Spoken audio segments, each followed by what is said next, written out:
Hey guys, so I know the last few years I did like a top 10 TV shows of 20 whatever, but this time, because of the strike, there really wasn't that many shows on this year, at least the ones that I watched. So this is just going to be a tier list because honestly, the ones I did watch, I feel like I'd only put like two of them in a top 10 list if it was any other year. So I'm just gonna go. So they go roast the best or best to roast? I think I'm gonna go roast the best because I like being positive, so I'm just gonna get the bad shit out of the way. Starting off, we have True Detective Season 4, Night Country. Um, this shit was awful. I can't believe it aired. After the genius of one, the mediocrity of two, and the honestly underrated good of three, I didn't know what to expect with 4. I know it had different writers. I did not like it. Bad, really bad. There's so many episodes where like nothing happened at all, like literally nothing happened. I couldn't connect to the characters. Um, the finale was a joke. If you've seen the finale, you know what I'm talking about who the killer is. Um, I did not want to see Christopher Eccleston's butt.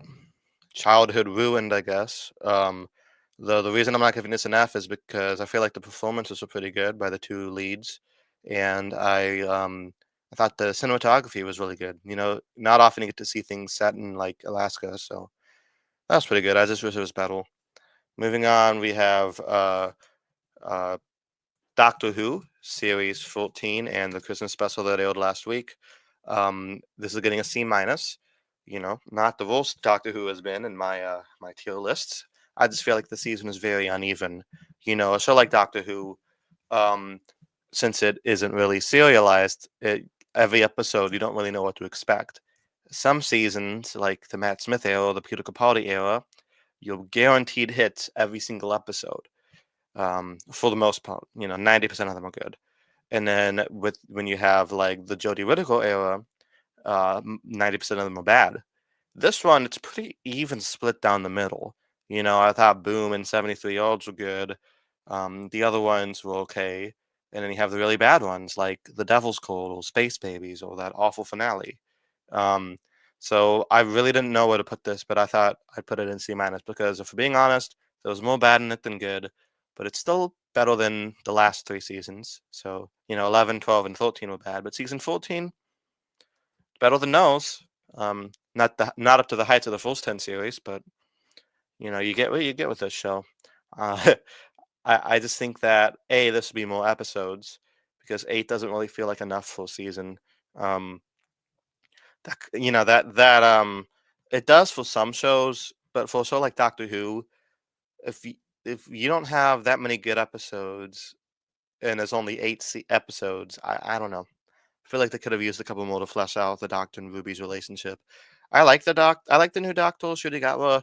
I think he cries too much, but besides that, I think he's okay. I actually did really like Ruby. I thought she was a fully fledged character, which is nice to see because the last few companions haven't really been that. Moving on, we have season 5, part 2 of Yellowstone.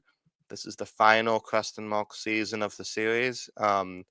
And despite not having Kevin Costner, I don't even think the show suffered because of that. It's just that every episode has like a 20-minute scene where they're just riding around on horses doing nothing. Um, but when things actually do happen, they're interesting. Some things in the show are kind of stupid, but at least they're interesting. Um, it's weird having filler in a 6-episode season. Talking to you, Yellowstone. Also talking to you, True Detective. I don't know how you could have filler in a show that has only 6 episodes, but somehow they managed to do that. I think it got better as it went on, though. Those last few episodes were kind of heating up. Um, though Taylor Sheridan's ego kind of drove me insane. How he always makes himself the coolest character in the show. But if you want to see more of my thoughts, watch my videos on that. Moving on to the C plus category, we have let's see, we have House of the Dragon season 2, which after a very exciting season 1, I was like, oh yeah, we're so back. The Game of Thrones universe is back, and then season 2 comes along, has a pretty big dip in quality. There were some moments I like, but often I feel like there was a lot of filler. Full season that only has 8 episodes, surprisingly enough. I'm sensing a theme here. A lot of seasons only have between 6 and 10 episodes, but they still have a lot of filler, which confuses me. Um, I think there was a lot of budget cuts for House of the Dragon because the season doesn't really end with a big fight or anything. It just ends with them saying, "We're going to fight," which is kind of the same place they were at the beginning of the season. Um, there was some really good moments, like the scenes with Rhaenys, but overall, I don't know. Hopefully, season three is better when it comes out in like 3 years or who knows. I don't really care anymore. Demon Slayer. This is added to the list of shows that only have 8 episodes, 6 to 8 episode seasons, but still have a lot of filler. What is going on with TV, guys? Why is there so much filler in these short seasons? Um, the ending of this season was incredible. It just took a long time to get there, a lot of slog to get there. So I'm kind of glad that the next season isn't really a season. It's just going to be 3 movies to wrap it up. Maybe that would help with the pacing. I really don't like Demon Slayer's comedy, if you could call it that, because it feels like it's just the same 3 jokes over and over again. The action scenes are good when we get those, but like I said, a lot of it's just very slow build up. Now this I feel like me saying this about these shows makes me feel like a kid of the iPad generation who needs some dangling keys in front of my eyes every second. It's like that's not really what I like. I love Better Call Saul. That's a slow paced show, but at least things are always building up to something. Unlike this shit. But the finale, I gotta admit, the last 2 or 3 episodes of Demon Slayer were amazing. Get me pretty hyped for the movie that's coming up. Okay, moving on, we have The Boys season 4. Pretty big step down from the first 4 seasons. There's a lot to like in this, a lot to not like. Talking about that scene with Huey, probably the worst scene in the show's history. Um, but I thought there was a lot of good character moments with like Homelander or Billy Butcher. Every time they're on the screen, things get like really interesting. I have to like do that. And Starlight has some good moments too. Especially like Aaron Moriarty not playing both roles in the finale. But overall, had a lot of padding for a season that only has 8 episodes. Why is this happening, guys? I feel like the season could have been cut down a little bit because there's quite a few episodes where not much progresses. But there are some funny moments. Sometimes I feel like they try too hard to be funny and edgy, and sometimes they put that over telling a good story. But I am excited for season 5 and how it ends up. Probably not gonna watch Gen V though. That show is kind of lame. Moving on to My Brilliant Friend, which is the second best show of the year for me. I thought this was great. It doesn't even. It's too good for the boys to be on that same tier, so I'm gonna move the boys down to C plus. My Brilliant Friend. This is getting a B minus.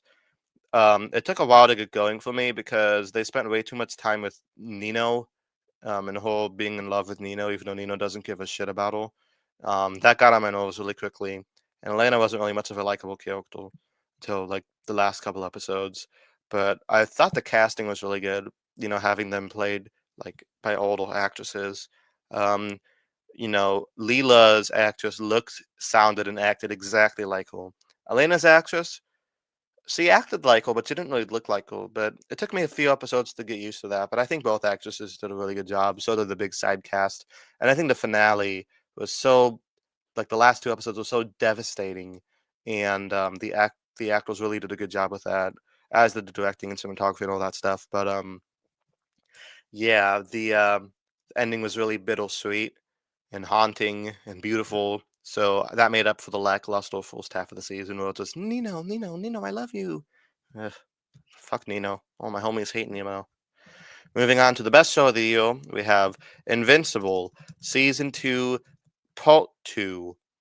Um, don't know why they split up an 8 episode season into 2 parts, but they did anyway. I'm glad they're not doing that next year.